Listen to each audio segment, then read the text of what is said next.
Hi there, this is Jane, and in this lesson we're going to have a look at the G major scale. Now you need this for the technical exercises for your grade 2 Rockschool exam. Okay, so before we start, let's pop up a diagram on the screen so you can see what it looks like. Now, when you're playing the G major scale, you start on the lowest G, and in this case work up to the next highest G because we're going to be playing one octave. So our lowest G is at the 3rd fret on the 6th string. Okay, now as you can see from the diagram, we're not going to be playing anything at the 1st fret.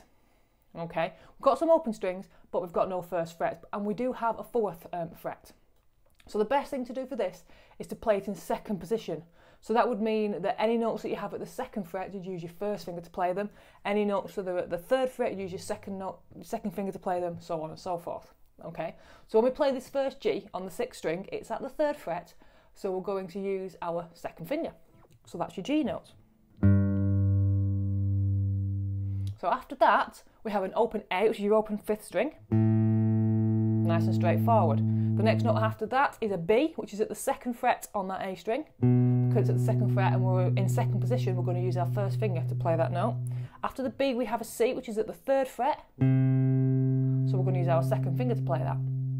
We follow that with an open D, which is the open 4th string. Then we have an E, which is at the 2nd fret on that same string. So we're going to use our 1st finger to play that note.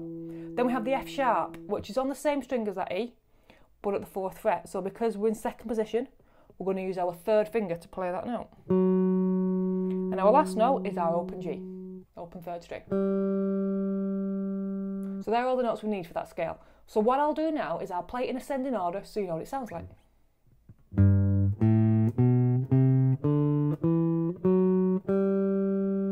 Now when you play it in the exam, you have to play it ascending and descending, which means from the lowest note to the highest note, back down to the lowest one again. So let me play that for you so you know what that sounds like.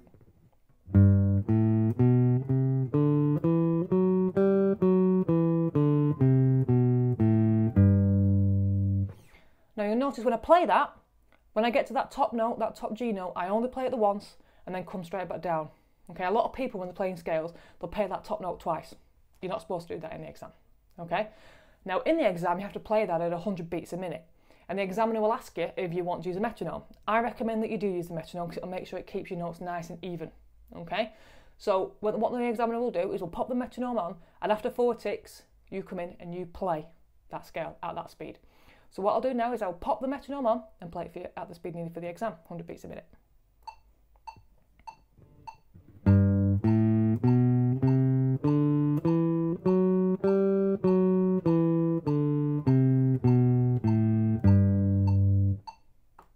Okay, so that's the speed you need for the exam. Now in order to get the best marks, you need to keep it nice and even, okay? Nice, even tempo and even volume as well. Keep everything at the same volume. And also keep it nice and smooth, okay? No jumping around with the notes. Keep your fingers on the notes for as long as you need, as long as you can before you go on to the next note, okay? And try not to touch any of the strings once you've played them. Keep your finger down. If you've got a fretted note, if you've got an open note, don't touch anything with any finger or the pick until you need that next note. That helps keep it smooth. And as long as you do that, you'll get maximum marks for that scale in the exam.